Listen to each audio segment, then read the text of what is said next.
Gila kan? Yang Pak, Ya. gimana Pak? Oke, hari ini kita kembali menghadirkan satu ahli, dokter yang melakukan visum. Ya, dokter yang melakukan visum, keterangannya mendukung dan memperkuat pembuktian. Jadi terkait korban ini ada dua visum memang, dua visum 2019 dan 2018. Keterangan ahli saling mendukung, gitu intinya. Jadi, kami juga menghadirkan alat bukti surat baru dan tadi diperlihatkan di persidangan dikuatkan oleh ahli. Alat bukti surat ini apa Pak? Saya Apa tidak rekam bisa medis yang sampaikan. kemarin? Saya tidak bisa sampaikan. Kalau yang kemarin kata Pak Firdaus akan membawa rekam medis hari ini jadi Pak? Ya, kami hadirkan rekam medis karena berdasarkan peraturan Menteri Kesehatan, jadi hakim memerintahkan jaksa penuntut umum untuk menghadirkan rekam medis. Jadi terkonfirmasi keterangan ahli dengan rekam medis yang dia buat. Pak, kalau dari pengacara kan katanya soal visum itu 2018 itu atas kasus lain Pak, gimana Pak? Ya, nanti hakim yang menilai ya, alat bukti yang diajukan di persidangan itu sah. Ya, dinilai oleh hakim nanti dalam keputusan. Gitu. Silangnya visum berapa lama Pak? Visum tuh dengan kejadian? Ya, hampir setahun. Setahun Lebih ya. Tidak ada masalah karena tadi ahli menjelaskan bahwa visum pun bisa dilakukan beberapa, dia tidak akan berubah. Arah robekan itu tidak akan berubah selama dia belum nikah. Oh, oke. Ya. Pak, kalau saksi dulu kan katanya 40, terus kemudian kan yang dihadirkan 16 atau 17 Pak untuk 16. 16 ya? 16, 18 sama ahli. 16 Sampai hari ini. Ya. Oke, ahli visum dan pidana ya? Ya. Kalau berikutnya kayak gimana Pak? Nanti di spontan penasihat hukum lagi menghadirkan saksi Richard. Hari ini sudah kita panggil Richard 3 orang, tapi yang sampai dengan saat ini belum hadir. Kami belum dapat informasi ketidakhadiran saksi Richard apa, nanti diperintahkan lagi untuk menghadirkan di sidang berikutnya. Richard ini dari penasihat hukum ya? Ya, saksi yang meringankan. Pak, untuk 40 saksi ini dihadirkan semua atau seperti apa? Kami sudah menganggap pembuktian kami di persidangan cukup, jadi tidak perlu hadir semua. Beban pembuktian sudah pada jaksa, jadi jaksa menilai cukup, sudah cukup. Berarti sudah cukup.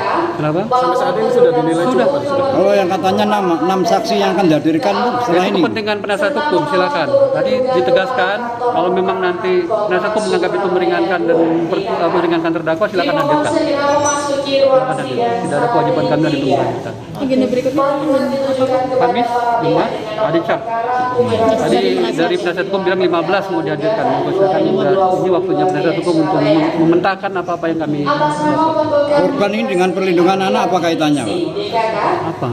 Seperti pasal 8182 Undang-Undang Nomor 35 tahun. Ini korban bukan anak-anak. Ya, ini kan bukan anak-anak kan Pak? Iya, Ya, korbannya dewasa. Sudah dewasa. Terima kasih Pak. Tidak ada dakwaan kami juga mendobrak anak-anak. Menyoroti hadirnya nomor perkara 904 perdata gugatan 2022 Surabaya. Siap. Sip. gimana Pak? Jadi hari ini ada dua saksi, satu saksi yang kemarin, saksi ahli sekaligus saksi fakta yang membuat visum.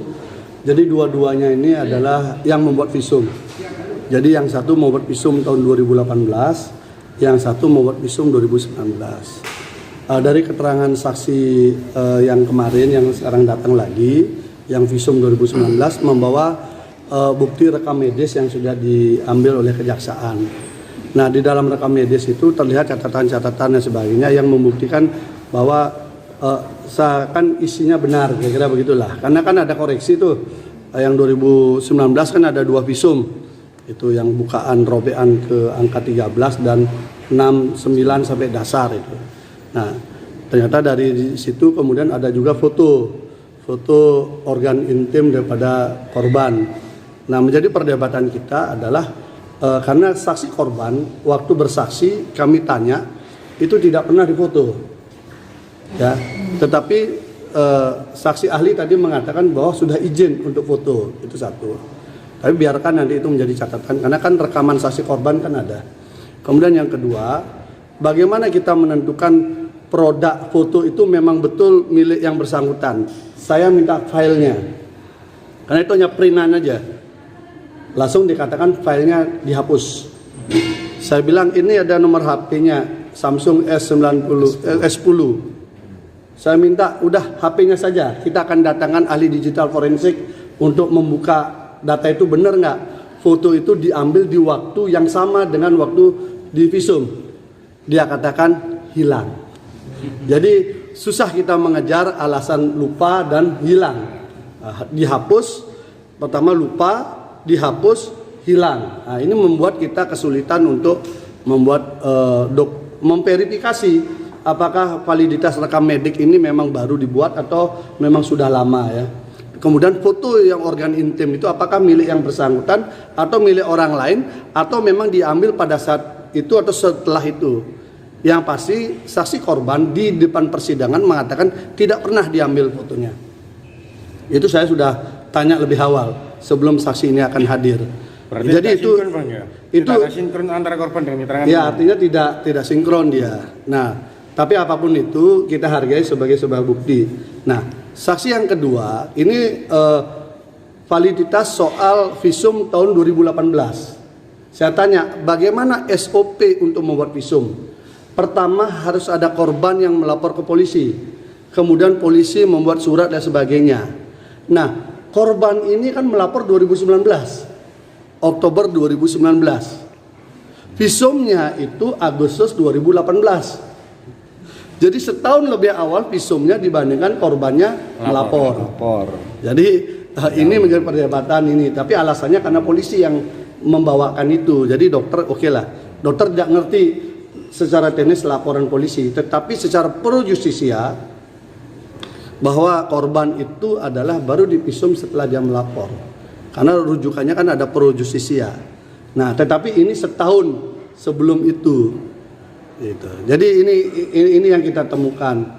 Dan saya katakan kepada saksi ahli yang visum 2019, jangan dong dikit-dikit langsung lupa, nggak ingat, kemudian dihapus, hilang. Itu kan cara-cara penghilangan jejak yang tidak bagus, yang menandakan kasus ini seakan sangat kuat rekayasanya gitu loh.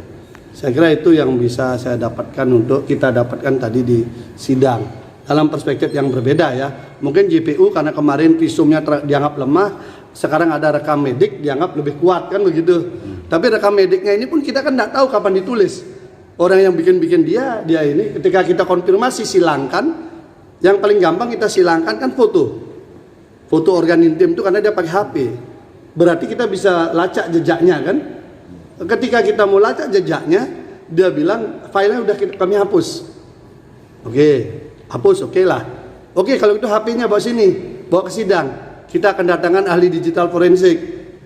Dia bilang HP-nya juga hilang. Ya sudah, kalau udah begitu kan sempurnalah penghilangan jejak semuanya kan. Ini yang kami dapatkan.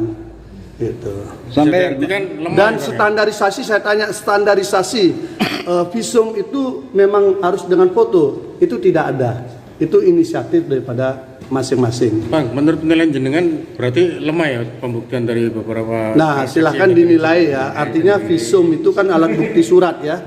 Visum itu alat bukti surat, sehingga kalau alat bukti suratnya tidak memenuhi asas validitas, biasanya menurut saksi hukum pidana kemarin mengatakan itu harus diabaikan. Karena tidak hanya bentuk formal surat aja, tapi prosesnya juga jadi masalah. Coba kita kan tidak tahu ada foto organ intim siapa kan harus kita cek. Oke, kalau gitu di tanggal ini dia diperiksa, di HP-nya kan ada rekamnya. Oke, dihapus, udah kita ikuti hapus, mana HP-nya hilang. Nah kalau sudah ngomong begitu kan masa harus kita kejar, lapor polisi nggak hilang HP-nya kan, jadi lucu juga. Bang, jadi udahlah, mulai kayak apa saya bilang. Ya, Bang? Rekam medik itu berarti kopi dari kopi berarti? Enggak, artinya datanya seperti itu, pembuatan datanya seperti itu. Sampai saya bilang, tadi saksi ahli yang satunya mengatakan kami ini berada di dalam sumpah jabatan. Tidak mungkin kami melanggar. Saya bilang, banyak orang bersumpah, tapi juga hasilnya rekayasa. Otopsi di Jakarta kayak apa? Sumpah jabatan juga, hasilnya kan melanggar juga. Dan ini ya sangat kental sekali rekayasanya. Masa semua dokumen jadi hilang? Ketika mau dikonfirmasi. Proses medis seperti itu dengan menggunakan foto HP itu memang diperkenankan? Itu tidak ada dalam standar. Saya tanya standar visum di ID ada nggak? Nggak ada. Itu inisiatif daripada masing-masing dokter. Tapi dokter yang pertama yang 2018 dia tidak pakai foto. Saya tanya nggak pakai foto. Ya dokter yang bikin visum 2 kali ini yang pakai foto. Tetapi korbannya mengaku tidak pernah difoto. Itu masalah, ya kita kejar. Itu foto itu, organ intimnya siapa, kita kan penasaran juga kan. Tapi katanya filenya dihapus, HP-nya hilang, ya dan lain sebagainya lah. Ya itulah potret beliau. Sampai sidang 15 ini Pak, yang merasa jadi korban itu berapa orang benarnya itu? Yang di dakwaan hanya 1. Oh, dakwaan 1. Bang, kalau saksi audit charge yang besok dihadirkan ada berapa dan siapa?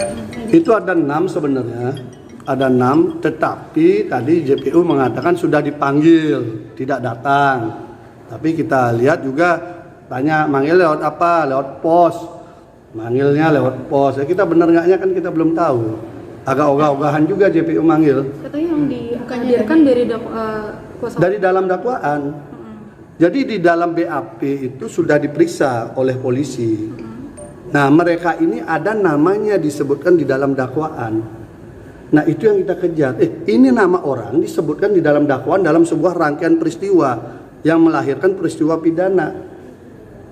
Saya tanya, orang ini hadirkan dong. Kok nggak dihadirkan? Mestinya JPU bersemangat menghadirkan ini, mestinya. Karena kan menyempurnakan cerita kan. Tapi tadi dari JPU sudah selesai kan 16 saksi kalau dari JPU dan sekarang sudah gilirannya Pak Gede atau tim kuasa hukum untuk 15 saksi adat. Aturannya itu adalah apabila dia ada di dalam BAP, maka kewajiban JPU untuk menghadirkan atas permintaan kita. Tapi permintaan kita pun dasarnya jelas. Nama orang itu disebutkan di dalam dakwaan. Teman-teman bacalah di dalam dakwaan peristiwa yang kedua. Kan ada nama disebut itu. Nama itu nggak pernah dihadirkan. Kan aneh. Saksi fakta tidak dihadirkan. Saksi gosip banyak-banyak pakai baju LPSK. Ini apa gitu loh. Saya juga jujur aja saya komplain juga sama LPSK. LPSK segitu banyak dipakein seragam. Semua testimonium di audit itu. Kemudian ada saksi fakta tidak dia urus. Kemudian ada staf ahlinya ikut-ikut bikin podcast menyerang klien kami. Ini LPSK sebagai apa gitu loh? Mau lembaga negara untuk melindungi saksi korban atau mau ikut membuat peradilan opini gitu loh? Itu saya juga sudah ada teman komisioner sana saya komplain juga. Bang, kok begitu gitu loh? Misalnya dari pihak JPU kan merasa cukup untuk menghadirkan saksi dan dari nama yang ada dalam dakwaan tidak dihadirkan kan? Ya lucu lah, drop peristiwa itu. Dengan untuk menghadirkan ini. Ya artinya itu harus di drop peristiwa itu. Berarti JPU sendiri tidak yakin dengan peristiwa itu kan? Dia nyebut nama orang terlibat di dalam proses itu. Ini orang mau diperkosa. Ini ngaku dia dapat WA ancaman. Katanya ada si A dengar melihat WA itu. Ini tidak dihadirkan. Lalu dari si A ini kemudian dia minta tolong temannya mengantarkan korban ke lokasi. Ini tidak dipanggil juga. Nah lalu orang yang mengantarkan ini menemukan kepada C. Si C ini juga nggak dipanggil. Terus bagaimana kita menceritakan peristiwa itu fakta gitu loh. Itu masalahnya, makanya akhirnya hakim meminta itu dihadirkan. Itu kan logika sederhana. Kecuali JPU yakin itu drop saja peristiwa yang kedua.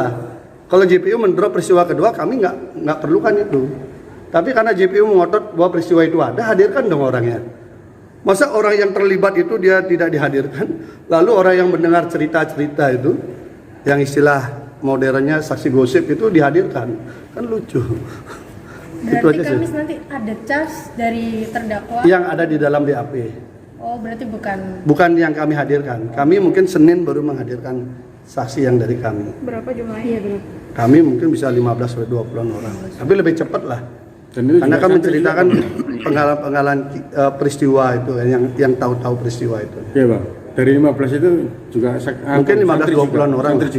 Santri juga saksi yang meringankan. Macam-macam lah. Hubungan sama saksi korban apa sama terdakwa atau yang Apa?